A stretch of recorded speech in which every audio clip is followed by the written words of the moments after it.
उसी वीडियो को कंटिन्यू कर रहे हैं, ठीक है। तो एक जैसे सपोज क्वेश्चन आता है कि ऐसे क्वेश्चन दे देगा और बोलेगा आरएमएस वैल्यू फाइंड आउट करो और एवरेज वैल्यू फाइंड आउट करो। तो कुछ नहीं करना है, मैंने आपको पहले भी डिस्कस किया, बट फिर भी क्योंकि क्वेश्चन आया हुआ है, अगर मेरे को आरएमएस वैल्यू निकालनी है तो मैं लिखूंगा क्या, I R M S equals to what भाई, I M divide by root 2। अभी इसमें आई एम क्या दिया हुआ है, तो आपको एग्जैक्ट अगर मैं देखूँ तो स्टैंडर्ड फॉर्मेट होता है I am sine omega T, ये स्टैंडर्ड फॉर्मेट है। आपका क्वेश्चन क्या दिया हुआ है, आपको क्वेश्चन दिया है ऐसा, है ना, आपको क्वेश्चन क्या दिया है, इस फॉर्म में दिया है, आपको क्वेश्चन दिया है 20 साइन ओमेगा टी, ठीक है। तो अब इसको इस फॉर्मूले में रख दो, इस फॉर्मूले में रखोगे तो हो जाएगा I R M S is equals to I M की वैल्यू होगी 20 डिवाइड बाई रूट 2। आप इसको सॉल्व करोगे, I R M S equals to calcium में 20 डिवाइड बाई रूट 2, तो आपका आंसर आ रहा होगा 14.14, क्योंकि करंट है इसलिए हम लिखेंगे एम्पियर, और ये हो जाएगा आपका आंसर।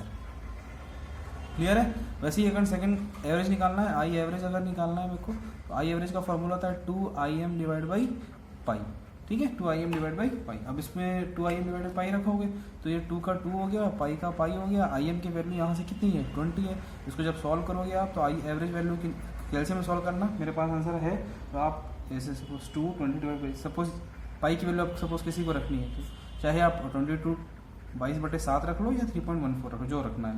तो आप इसका आंसर जो निकल के आ रहा होगा इसका, वो आंसर आ रहा होगा कितना, 12.73 एम्पियर, क्योंकि करंट है इसमें, तो ये आंसर हो जाएगा आपका। तो इस तरीके से क्वेश्चन आपको बनने चाहिए। क्लियर है। अब इसके बाद हम लोग नेक्स्ट कर लेते हैं इम्पोर्टेंट, आपके सिलेबस में है भी, जैसे हमने क्या क्या किया, हमने पढ़ा इससे पहले डेफिनेशन, सारे डेफिनेशन एग्जाम में आते हैं। पहला फ्रीक्वेंसी, फिर हमने डिस्कस किया क्या टाइम पीरियड, फिर हमने डिस्कस किया था एम्पलीट्यूड, ठीक है, एम्पलीट्यूड डिस्कस कर लिया हमने। फिर इसके बाद डिस्कस किया हमने क्या, आरएमएस वैल्यू, फिर हमने डिस्कस किया एवरेज वैल्यू, ठीक है, इसका न्यूमेरिकल भी हमने कर लिया। इसके अलावा एक डेफिनेशन आएगा फॉर्म फैक्टर क्या होता है, फॉर्म फैक्टर क्या होता है, और एक डेफिनेशन आता है पीक वैल्यू, पीक फैक्टर या पीक वैल्यू क्या होता है, सॉरी फॉर्म फैक्टर या पीक फैक्टर, ठीक है। तो हम इसका डेफिनेशन देखते हैं। नेक्स्ट हम लोग डिस्कस कर रहे हैं फॉर्म फैक्टर, ठीक।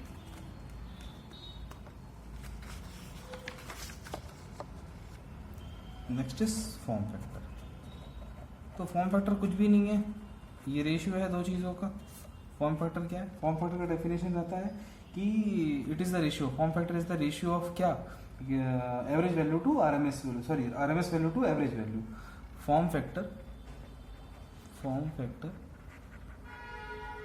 किसी भी वेव फॉर्म का जो फॉर्म फैक्टर है वो उसके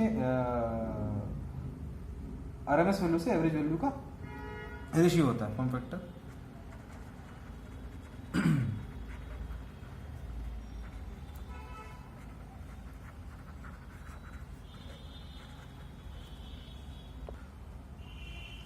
ठीक है, स्टेटमेंट दिख रहा होगा। फॉर्म फैक्टर क्या है, आरएमएस वैल्यू से एवरेज वैल्यू का रेशियो है। मतलब सपोज अगर मेरे को फॉर्म फैक्टर निकालना है तो फॉर्म फैक्टर का जो है आरएमएस वैल्यू, जो भी उसकी आरएमएस वैल्यू होगी, सपोज वोल्टेज के फॉर्म में लिखा है तो वी आरएमएस हो गया या वी एवरेज हो गया, ठीक है। अगर इसको करंट के फॉर्म में लिखना है तो फॉर्म फैक्टर क्या हो जाएगा, करंट के फॉर्म में form factor is equals to I RMS divide by I average. Clear है मेरे ख्याल से। तो अगर मैं किसी साइनोसॉइडल वेव फॉर्म के लिए बोल रहा हूँ, चलो इसको अलग से डिस्कस कर लेंगे, ठीक है। अभी फॉर्म फैक्टर है, तो फॉर्म फैक्टर कुछ भी नहीं है, जो भी आरएमएस वैल्यू और एवरेज वैल्यू के रेशियो को, अनुपात को हम लोग क्या कहते हैं, फॉर्म फैक्टर कहते हैं। इसके बाद एक और है पीक फैक्टर। तो पीक फैक्टर क्या है देख लो, तो इसको याद रखने तरीका। पीक फैक्टर क्या है, तो पीक फैक्टर कुछ नहीं होता, पीक फैक्टर जो है वो आरएमएस वैल्यू से आपका पीक फैक्टर का रेशियो होता है। सॉरी, अरे यार क्या बोल रहा हूँ, पीक फैक्टर जो है, नाम ही पीक फैक्टर है ना, पीक फैक्टर पीक वैल्यू से आरएमएस वैल्यू का रेशियो होता है, पीक फैक्टर। सपोज एक पीक फैक्टर लिखा होगा, फॉर्मूले के फॉर्म में लिखना है पीक फैक्टर क्या, पीक वैल्यू, पीक फैक्टर है ना, तो पहले ऊपर क्या होगा, पीक वैल्यू है, मैक्सिमम वैल्यू जो वीएम आईएम लिखते हो वही, और डिवाइड बाई आरएमएस वैल्यू, नीचे आरएमएस हो जाएगा, तो ये पीक फैक्टर हो गया। सपोज आपको वोल्टेज का पीक फैक्टर निकालना है किसी भी वोल्टेज वेवफॉर्म का, तो वी पीक फैक्टर हो जाएगा आपका peak value that is maximum value, peak मतलब मैक्सिमम होता है, और आरएमएस वैल्यू वी आरएमएस होगी। वैसे ही करंट का निकालना है तो करंट का हो जाएगा peak factor IM divide by IRMS। ठीक है, अब याद रखने का तरीका क्या है, दो देखो फॉर्म फैक्टर, एक फॉर्म फैक्टर है और एक पीक फैक्टर है। अब याद कैसे रखेंगे, फॉर्म फैक्टर हमने किससे पहले क्या पढ़ा, आरएमएस और एवरेज पढ़ा, तो हमने आरएमएस पढ़ा उसके बाद एवरेज पढ़ा, फॉर्म फैक्टर हो गया। ठीक है, और पीक फैक्टर क्या है, पीक फैक्टर कैसे याद रखेंगे, तो नाम ही पीक है तो ऊपर हो जाएगा peak divide by important effective सबसे वैल्यू कौन सी है, आरएमएस या एवरेज, आरएमएस वैल्यू तो नीचे आरएमएस हो जाएगा। क्लियर है, होप करता हूँ समझ में आ रहा होगा form factor and peak factor. ठीक है, अब इससे छोटे से न्यूमेरिकल देख लो यार क्या है कैसा है। तो मैं आपको बोल रहा था क्या कि किसी साइनोसॉइडल वेवफॉर्म के लिए, जैसे साइनोसॉइडल सिग्नल है, ये साइनोसॉइडल सिग्नल है, इस साइनोसॉइडल सिग्नल के लिए आप फॉर्म फैक्टर कैलकुलेट कर लो या पीक फैक्टर कैलकुलेट करो, दोनों कैलकुलेट करना है, दोनों कैलकुलेट कर लो। ठीक है, तो इसके साइनोसॉइडल सिग्नल कुछ भी ले लो, अगर वोल्ट करंट के फॉर्म में ले रहे हो तो करंट ऐसा हो जाएगा, करंट क्या होता है IM साइन ओमेगा टी। अगर वोल्टेज के फॉर्म में बोला होता, दोनों में से मैं दोनों के लिए बता देता हूँ, तो हो जाएगा VM sine omega T. Suppose form factor निकालना है, फॉर्म फैक्टर क्या होता है, फॉर्म फैक्टर पहले क्या निकाला, आरएमएस डिवाइड बाई क्या, एवरेज। तो साइनोसॉइडल इसके लिए आरएमएस क्या होता है, IRMS होता है आपका IM डिवाइड बाई √2, और इसके लिए एवरेज क्या होता है, इसके लिए एवरेज होता है 2IM बाई 5। आरएमएस क्या है, आरएमएस रख दो इसको, IM डिवाइड बाई √2, और एवरेज क्या है 2IM बाई 5। सॉल्व करोगे हो जाएगा क्या, IM divide by √2 divide by pi divide by 2IM, IM cancel out, तो फॉर्म फैक्टर की वैल्यू आ जाएगी पाई डिवाइड बाई 2√2। सॉल्व करना है कर लो, नहीं करना मत करो, कोई दिक्कत नहीं है। ये फॉर्म फैक्टर हो जाएगा, आ रहा है नहीं आ रहा है, ठीक है, फॉर्म फैक्टर हो जाएगा ये पाई डिवाइड बाई √2। सॉल्व करके निकालोगे तो ये 1.11 कुछ आता है, ध्यान रखना ऐसा निकालना है, ऐसा है जो भी 1.1। ठीक है, वैसे ही अगर मेरे को पीक फैक्टर, अगर मैं ये करंट के लिए हुआ, अगर वोल्टेज के लिए होता तो VRMS लिखते क्या, VM का जगह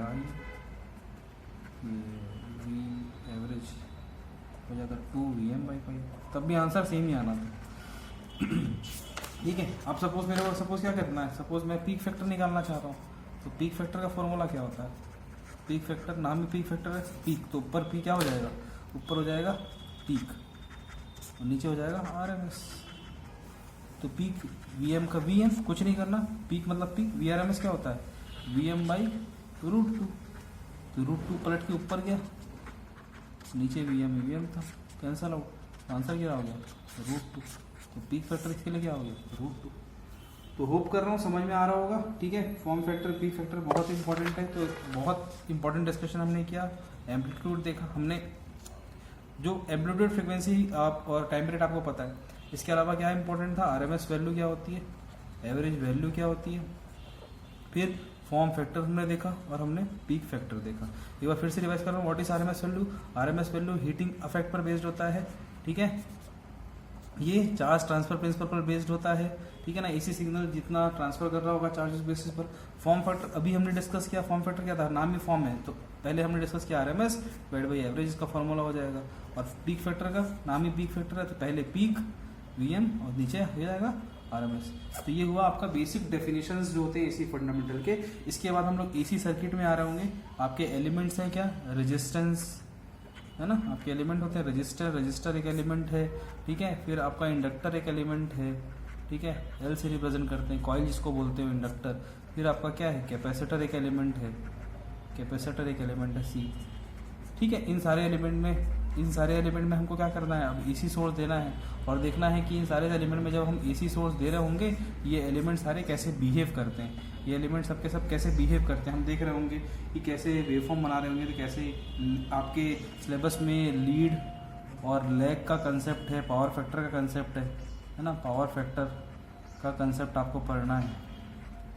ठीक है। तो ये सारी चीज़ें हम लोग नेक्स्ट क्लास में डिस्कस करते हैं, ठीक है। ये छोटा सा न्यूमेरिकल था, वीडियो क्योंकि लंबा बन गया था इसलिए मैंने इसको अलग से डिस्कस कर लिया है, ठीक है। तो इसको इतना रखते हैं और नेक्स्ट वीडियो में हम लोग फिर AC source across register, capacitor, inductor देख रहे होंगे। क्लियर है? Okay, thank you.